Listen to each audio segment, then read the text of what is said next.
इस वीडियो में आप इतिहास के 14 ऐसे फैक्ट्स जानोगे जो वाकई आपको हैरान कर देंगे।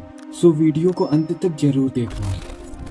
नंबर 1, मेटल कॉर्बिन इतिहास की अकेली ऐसी महिला थी जो एक जोड़ी एक्स्ट्रा पैरों के साथ पैदा हुई थी। इसीलिए इसे द फोर लेग्ड गर्ल के निकनेम से जाना जाता है और इस सीरियस मेडिकल कंडीशन को डिपाइगस कहा जाता है।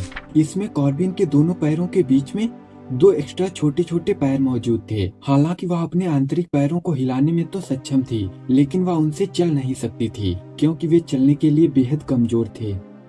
नंबर 2, 30 मई 1883 को एक महिला ब्रुकलिन ब्रिज पर घूम रही थी कि अचानक उसके मन में आया और उसने चिल्लाना शुरू कर दिया कि यह ब्रिज गिरने वाला है। नतीजा ये हुआ कि उसके इस झूठे वाक्य से वहाँ अफरा तफरी मच गई और इस भगदड़ में 12 लोगों की बेवजह ही जान चली गई। नंबर 3, इतिहास का सबसे लंबा युद्ध नीदरलैंड और आइल्स ऑफ सिली के बीच लड़ा गया था। ये युद्ध 335 सालों तक चला था। 1651 में शुरू होकर यह युद्ध 1986 में खत्म हुआ। लेकिन हैरानी की बात तो ये थी कि इस युद्ध में एक भी जान नहीं गई थी। नंबर 4, 1880 में एक रेल हादसे के दौरान जेम्स एडविन वाइट नाम का ये शख्स अपने दोनों पैर गंवा देता है, लेकिन वह हार नहीं मानते और जख्म ठीक होने के बाद वे लकड़ी के पैरों के सहारे नौकरी पर वापस लौटते हैं। लेकिन अब उनकी शारीरिक क्षमता पहले जैसी नहीं थी। इसके बाद एक दिन उन्होंने बाजार में एक लंगूर को अपने मालिक की बैलगाड़ी को चलाते हुए देखा और उन्होंने उस लंगूर को तुरंत उसके मालिक से खरीद लिया। उस लंगूर का नाम उन्होंने जैक रखा और उसे ट्रेनिंग देनी शुरू कर दी।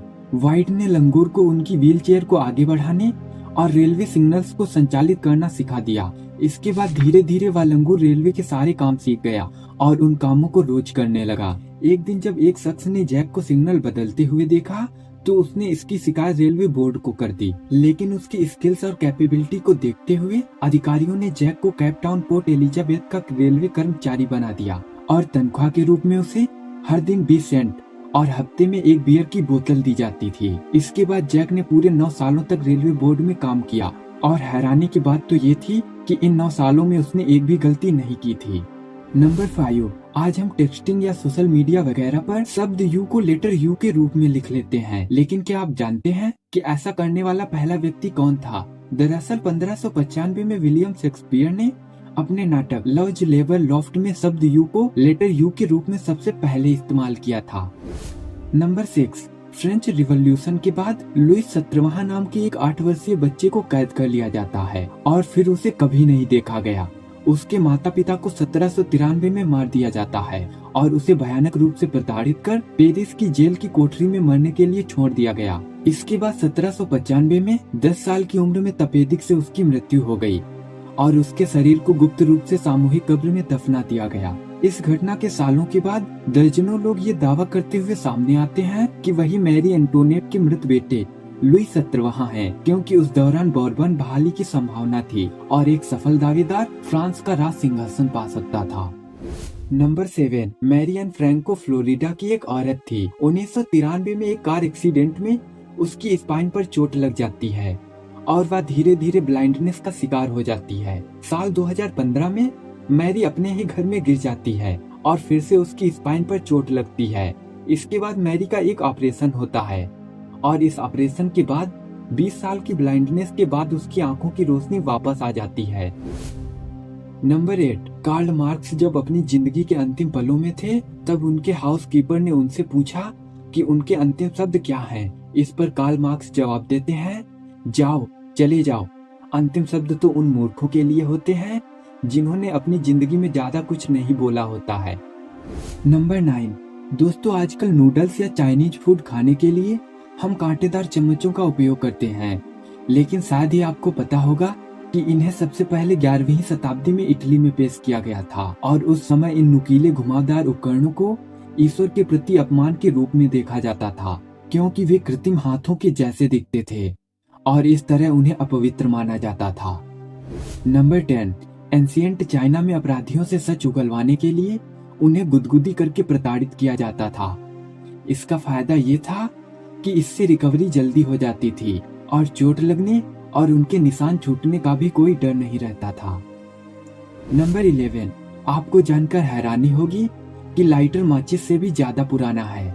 लाइटर का आविष्कार 1823 में प्रसिद्ध जर्मन केमिस्ट जोहान डोबे राइनर ने किया था, जबकि माचिस का आविष्कार ठीक इसके 3 साल बाद 1826 में एक अंग्रेज केमिस्ट जॉन वॉकर ने किया था।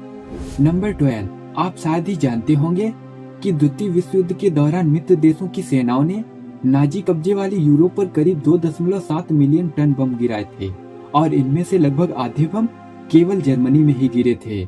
साल 2011 में जब जर्मनी में सूखा पड़ा तो राइन नदी के तल से करीब 4000 पाउंड का ब्लॉकबस्टर बम बाहर आ गया था। इसके चलते करीब 45,000 लोगों को अपने घर छोड़ने पड़े। इसीलिए आज भी जर्मनी में जब लोगों को घर वगैरह कुछ भी बनाना होता है तो सबसे पहले वहाँ का सर्वेक्षण कर यह सुनिश्चित किया जाता है कि कहीं जमीन के अंदर कोई बम तो मौजूद नहीं है।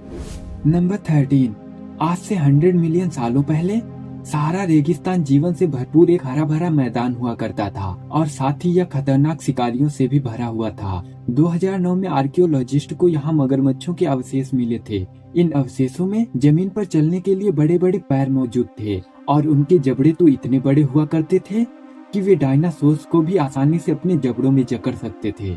Number 14, the death of one man is tragedy, the death of millions is a statistic. Joseph Stalin के कहे गए ये शब्द सुनने में जितने ज्यादा अमानवीय और घिनौने लगते हैं, अनफॉर्चुनेटली कहीं न कहीं ये उतने ही सच भी हैं। मनोवैज्ञानिकों ने अपने प्रयोग में यह पाया है कि लोग एक व्यक्ति की मृत्यु पर ज्यादा दुख जाहिर करते हैं बजाय अनेकों व्यक्तियों की मृत्यु पर। मतलब जितनी ज्यादा विक्टिम्स होंगे उतनी ही कम सिंपैथी हम महसूस करेंगे। अब ऐसा नहीं है कि हमें लाखों लोगों की जिंदगी की कोई भी परवाह नहीं है, बल्कि हमारा तो ऐसा मानना है कि सभी की जिंदगी बेशकीमती है और सभी बराबर हैं। तो इस तरह से तो ज्यादा लोगों की मृत्यु पर हमें ज्यादा दुख होना चाहिए, लेकिन हम रिएक्ट बिल्कुल इसके अपोजिट करते हैं। मनोविज्ञान कहता है कि जैसे जैसे विक्टिम्स की संख्या बढ़ती है वैसे वैसे हमारी सिंपैथी की भावनाओं को कम होने की ताकत मिलती है। ऐसा इसलिए कि लोग जितने ज्यादा विक्टिम्स को देखते हैं तो वे ओवरवेल्म हो जाने के डर से अपने इमोशंस को काबू कर लेते हैं। साइकोलॉजी में इस इफेक्ट को